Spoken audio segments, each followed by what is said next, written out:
प्रशांत किशोर मोदी पर नरम, लालू नीतीश पर गरम, किसकी गोटियां कर रहे हैं सेट। लोकसभा चुनावों के लिए बिहार उन गिने चुने राज्यों में है जहां सबसे ज्यादा राजनीतिक हलचल देखने को मिल रही है। चूंकि 2024 में लोकसभा चुनाव और 2025 में बिहार में विधानसभा चुनाव होने की संभावना है, इसीलिए राज्य के सभी दल दोनों चुनावों को ध्यान में रखकर तैयारी कर रहे हैं। वहीं इस लिस्ट में एक नेता ऐसे भी हैं जिन्होंने अभी तक अपनी राजनीतिक पार्टी की घोषणा भी नहीं की है, लेकिन उन्हें लोकसभा चुनावों और विधानसभा चुनावों में बड़ा फैक्टर माना जा रहा है। जी हाँ, आप बिल्कुल सही समझ रहे हैं, इनका नाम प्रशांत किशोर है। इस वीडियो में हम प्रशांत किशोर के बारे में चर्चा करेंगे कि कैसे उन्होंने मोदी पर नरम और लालू नीतीश पर गरम होकर राजनीतिक पंडितों को भी सोचने पर मजबूर कर दिया है। आपको बता दें कि प्रशांत किशोर अपनी चुनावी रणनीतिकार से आगे बढ़कर राजनेता बनने की राह पर है। हालांकि जदयू में रहकर वह राजनीति का स्वाद चख चुके हैं और इसका अनुभव उनके लिए कोई खास अच्छा नहीं रहा।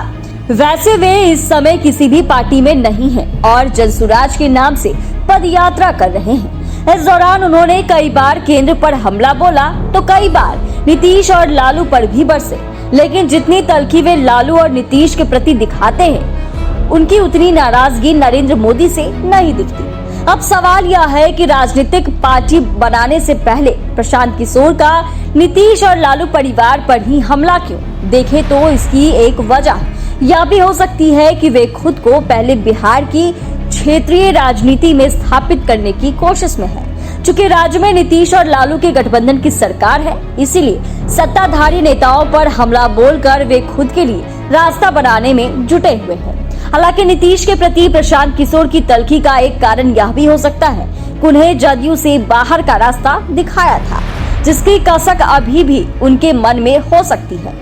इससे इतना तो साफ है कि चाहे बात सत्ता की हो या फिर पुराने मतभेद की, पर प्रशांत किशोर फिलहाल महागठबंधन सरकार पर नरम होते नहीं दिख रहे। हालांकि मोदी के प्रति प्रशांत किशोर द्वारा थोड़ी नरमी दिखाना कभी कभी लोगों को चौंका भी रहा है। कभी कभी तो ऐसी भी चर्चा शुरू हो जाती है कि प्रशांत किशोर बीजेपी के साथ गठबंधन कर सकते हैं। वैसे भी नीतीश कुमार एनडीए से बाहर है, इसीलिए नीतीश कुमार के विरोधियों का बीजेपी दोनों हाथों से स्वागत करेगी।